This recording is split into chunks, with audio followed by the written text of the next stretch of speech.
نووسەران و ئەدیبان هەریەکان بە شێوازێک لەسەر خاک و نیشتیمانی خۆیان ئەنووسن. لە ئێستا یەکێک لە نووسەر و شاعیرە هەرە دیارەکانی کورد غالب حەساری بە شێوازێکی جیاوازتر لە نێو شەشەمین کتێبی خۆیان باس لە کوردستانی مات ئەکات کە بە شێوازی شاعر واروە کورتە چیرۆک باسی کردن.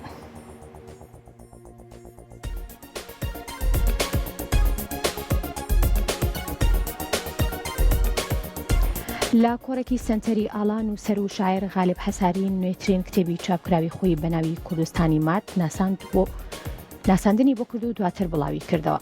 لە لێدوانێکدا نووسەر باسی لە ناوەڕۆکی کتێبەکەی کرد کە چەندین شێعر و کورتە چیرۆکی لەخۆ گرتووە. وتیشی ئەمە شەشەمین کتێبی چاپکراوێتی و بڕیار لە داهاتوودا کتێبی تری ڕۆمان بڵاو بکاتەوە.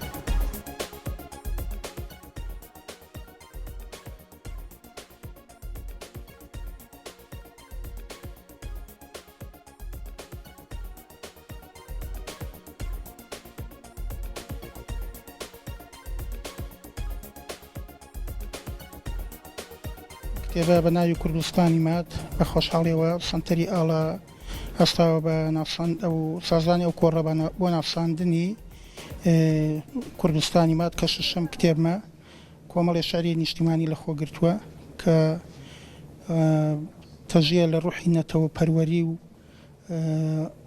مێژووی پیرۆز گەلەکەمان تیا ڕوونکراوەتەوە وەکو دیکۆمنتێک ڕووداوەکانی لەخۆ گرتووە بە شعر.